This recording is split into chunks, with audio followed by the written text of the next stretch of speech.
Inform human, आप तक सच पहुंचे, यही हमारी कोशिश है। पिछले 21 वर्षों से देवास में मकर संक्रांति को बड़ा उल्लास के साथ बनाता आ रहा है। आज से 21 वर्ष पूर्व जब देवास में मकर संक्रांति को लेकर उत्साह था, एक खत्म हो चुका था। हमारे शहर के आसपास इंदौर और उज्जैन में जब हम देखते थे तो वहाँ पर पतंग का और बच्चों में बड़ा उत्साह होता था, लेकिन देवास में माहौल एक सनातन धर्म की परंपरा खत्म होती जा रही थी।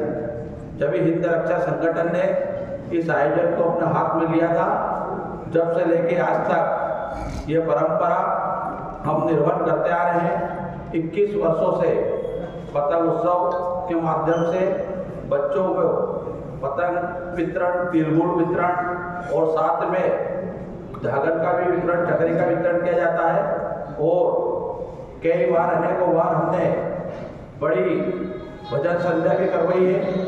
2 बार हमने पूर्व में पलक उछाल के माध्यम से पलक उछाल की भजन संध्या करवाई थी, जब हमने 2 बच्चों के हृदय के ऑपरेशन कराए थे। वो चैरिटी शो था।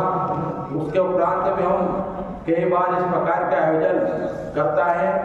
पिछली बार हमने एक शाम भगवा के नाम का आयोजन किया था, जिसमें शहनाज अख्तर के माध्यम से आयोजन किया गया था। वो आयोजन देवास ने बहुत ही सराहा था। उसी के पश्चात इस वर्ष अयोध्या में 22 जनवरी को जब राम मंदिर का हमारा पुनः राम जी विराजेंगे और ये बेला इसी जनवरी माह में आई है। इसी को देखते हुए हमने एक शाम राम के नाम विराट कवि सम्मेलन आयोजन किया है। और इस कवि सम्मेलन में हमने देश के और राष्ट्र प्रदेश के अनेक कवियों को बुलाया है, जिसमें राष्ट्रवाद, राम मंदिर और हिंदुत्व पर आधारित ये कवि सम्मेलन रहेगा। इसे लेकर आज हमने प्रेस वार्ता की रखी गई है। हम आप सभी का पुनः मैं स्वागत करता हूं और आप सभी से निवेदन करता हूं कि आप सभी के माध्यम से, आपकी चैनलों के माध्यम से, आपके पेपरों के माध्यम से इस आयोजन का आप प्रचार के माध्यम तो करेंगे ही, लेकिन आप जनता तक ये संदेश पहुंचाएंगे ताकि इस कार्यक्रम का हमारा मूल भाव जो है वो जनता तक पहुंच सके। जय श्री राम, भारत माता की जय।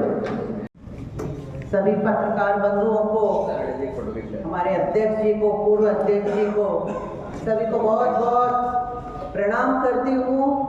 हमारे इस हिंद रक्षक संगठन द्वारा ऐतिहासिक आयोजन प्रतिवर्ष देवास में करने के लिए आदरणीय मनीष सेन जी को और उनकी पूरी टीम, राजेश जी यहाँ पर, आनंद कोठारी जी बैठे, भरत चौधरी जी बैठे, सभी को बहुत बहुत अभिनंदन करती हूँ।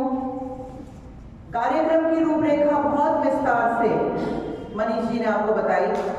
बहुत ही भव्य और सुंदर कार्यक्रम करने जा रहे हैं और ये कार्यक्रम कुछ ऐसा योग पड़ा है कि हम राम मंदिर में प्रभु श्री राम के विराजमान होने की पूर्व संध्या पर, यानी लिटरली पूर्व संध्या नहीं है, पर कुछ दिन पहले हम करने जा रहे हैं। उत्साह चरम पे है। सभी को हमारी संस्कृति को आगे बढ़ाने का उत्साह, इस संस्कृति की सबसे सुंदर चीजें हमारे नौजवानों को, नई पीढ़ी को दिखाने का उत्साह, हमारे जो पूरे देवास ही नहीं पूरे देश में सभी को धर्मप्रिय जनता में जो एक बहुत ही उत्साह और गौरव की अनुभूति आज हो रही है सब में, उसी को लेकर हमें बहुत बहुत कोशिश करनी चाहिए कि जो ये हिंद रक्षक संगठन करने जा रहे हैं, मकर संक्रांति का महत्व पूरे देश को और पूरे देवास को दिखाने जा रहे हैं। उसमें मैं मानती हूँ कि कहीं ना कहीं इनको प्रोत्साहन देने की जरूरत है।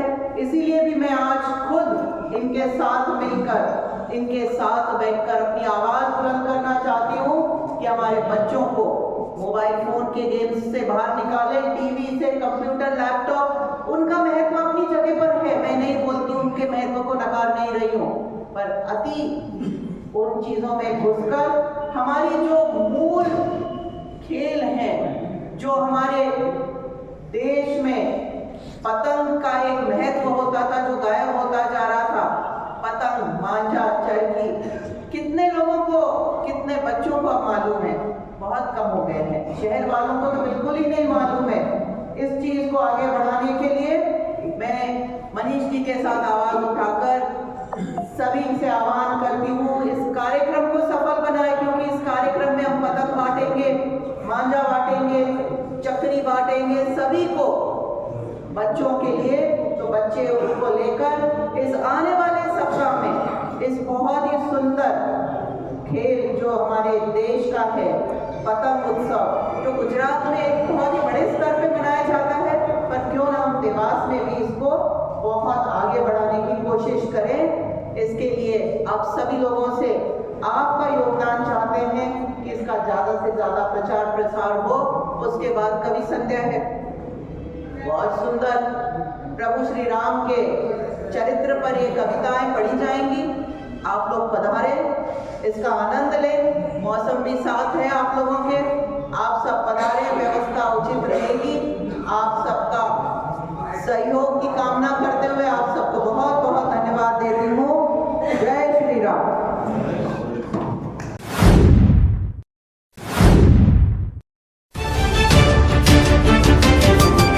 इन्फॉर्म ह्यूमन, आप तक सच पहुंचे, यही हमारी कोशिश है।